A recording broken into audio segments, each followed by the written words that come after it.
everyone did their job, and kita naman sa movie when we watched it. Ayun, tanong pa kayo muna kay Jameson, daw. first choice ka ba sa role na to? Yes po. Okay. First choice namin.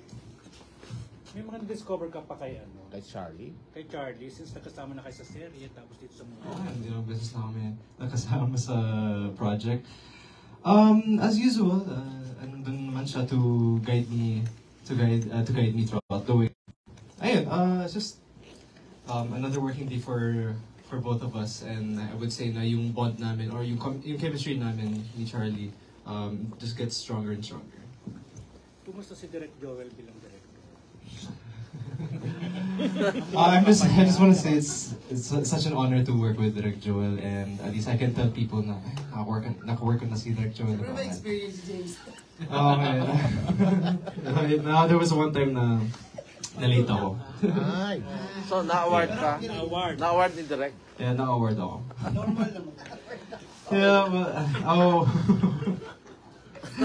basta, lesson learned. You know, we all learn from our mistakes. So, bali first time kang na-direct ni Direk Joel dito? Yes, bro. First time kami maka-work.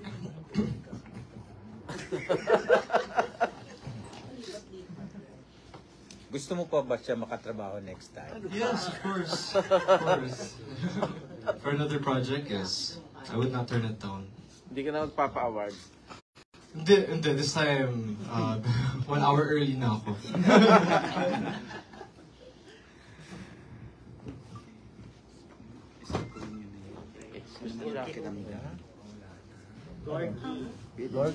Is there any pressure po na makatrabaho si Miss Lotlot De Leon po?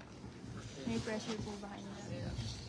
You know, well, syempre si Miss Lotlot. I mean, I don't really feel so much pressure kasi she plays it light.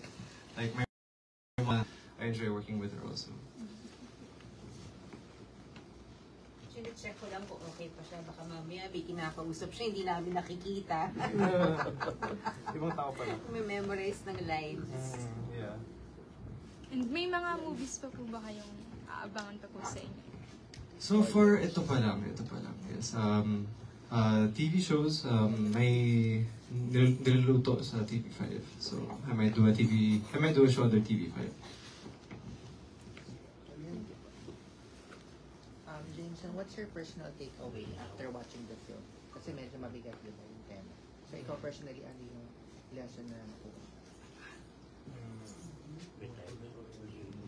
Siguro, my personal takeaway from this movie is count on the people who are there for you, especially during the times na you're feeling down or when you need someone.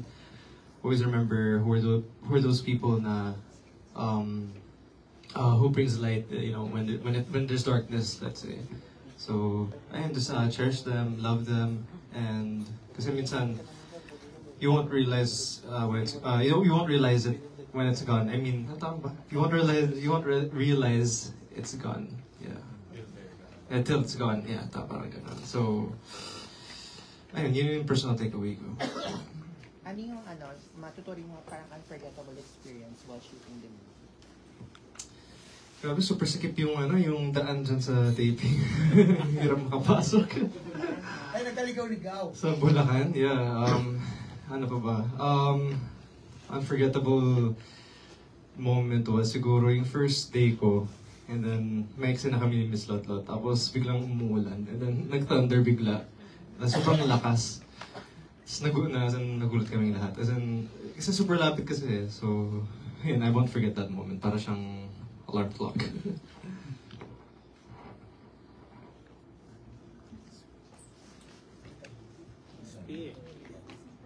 Kariban. Thank you.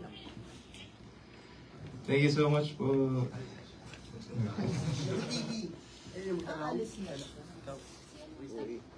Go, girls. Ako po kay Mr. Rico po. Rico Barrera. Thank you po. Ingat ka, brother. Yes.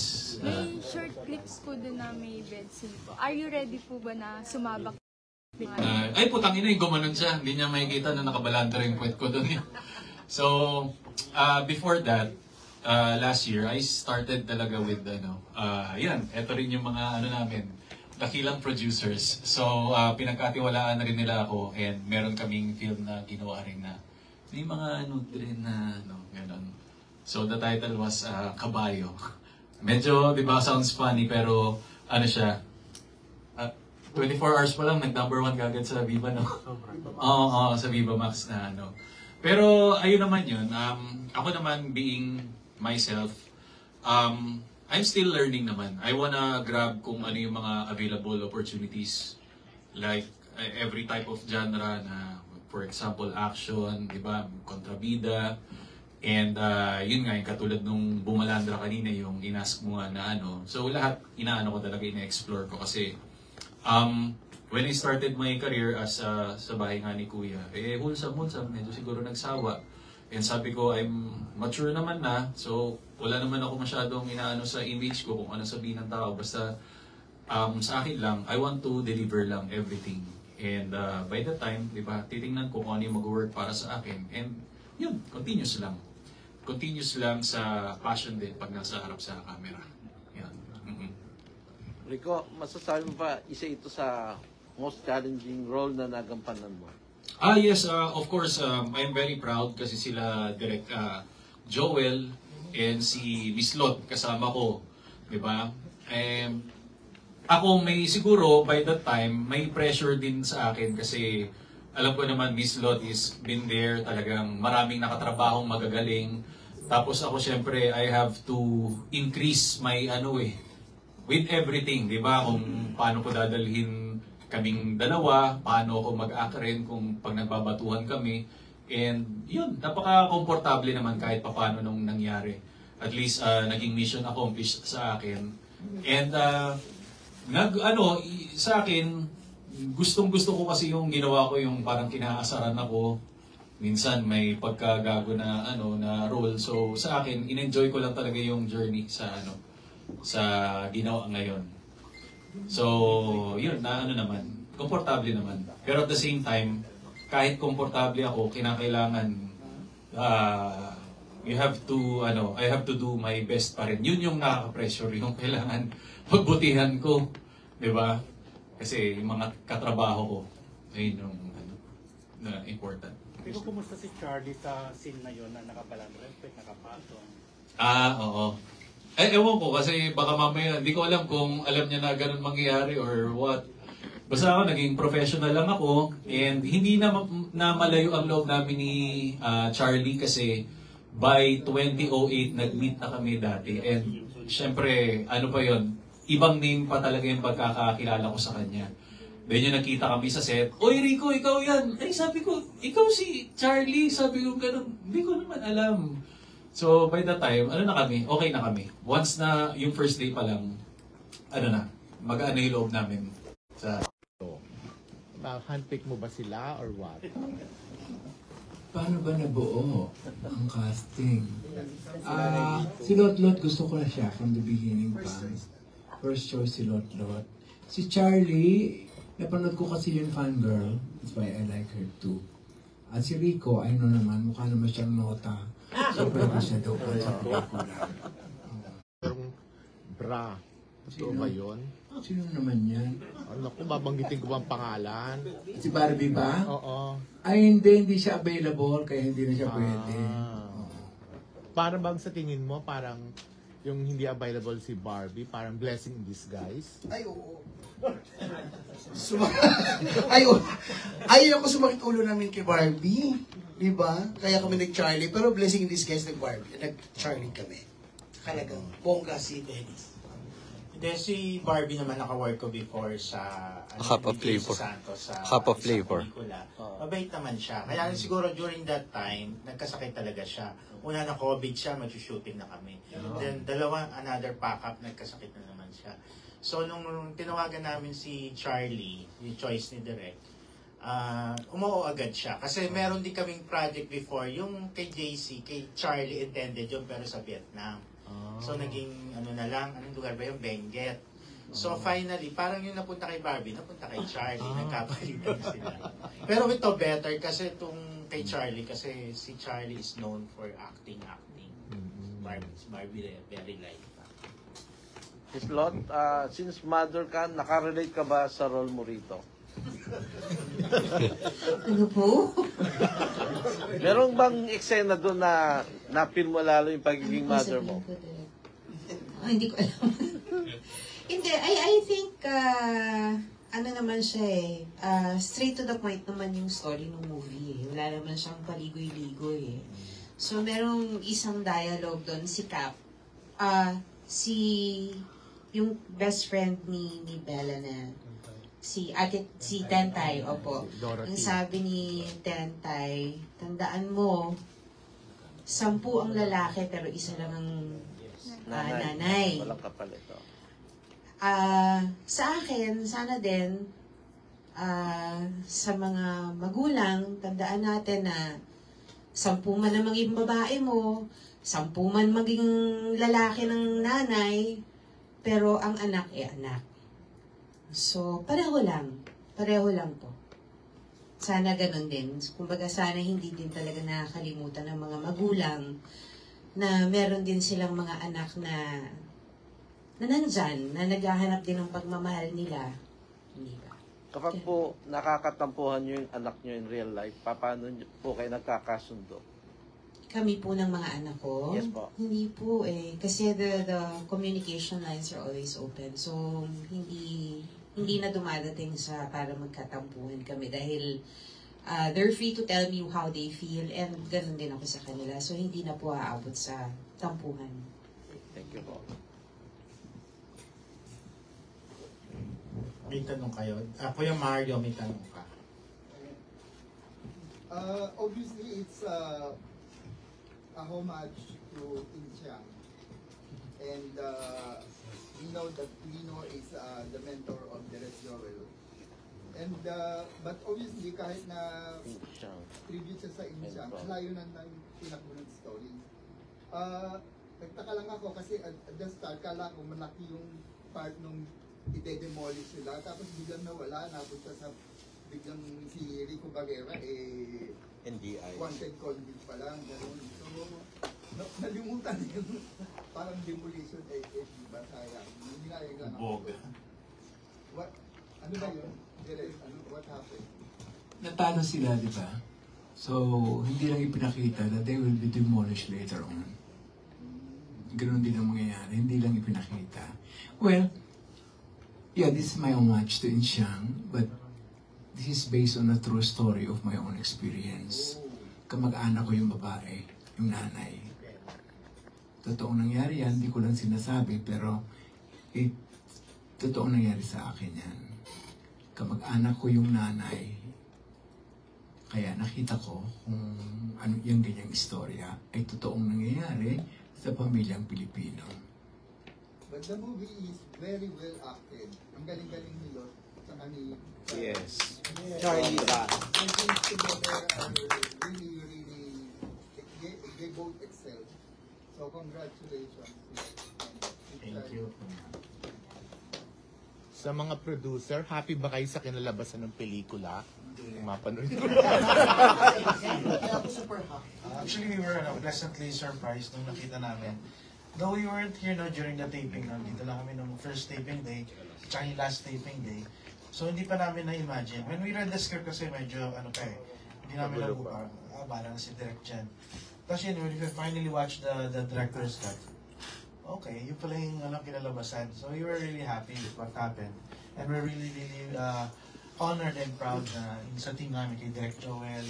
Yan, si Lito was very instrumental. At saka si Dennis sa buong production talaga. Wala kami dito, but sila talaga yung nag-steer talaga ng buong production. Kung wala talaga si Dennis, si Lito, yun, si Direk of course. Sobrang happy kami. Sabi mo na. Yeah, thank you. Oy, microphone. Ay, congratulations pala na ang dami niyong nire-revive na mga dating artista na Yun ay pilit na inilagay.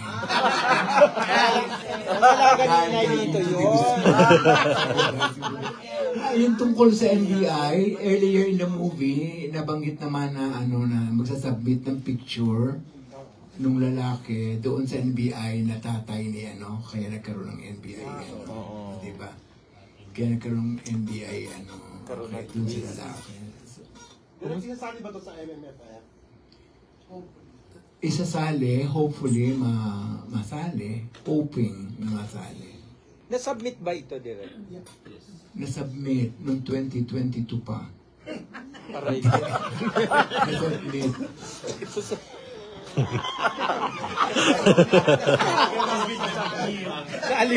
Naaliw ako, Direk. Shooting pa lang eh. Nasabit ta, binibiro ko lang. Nasabit.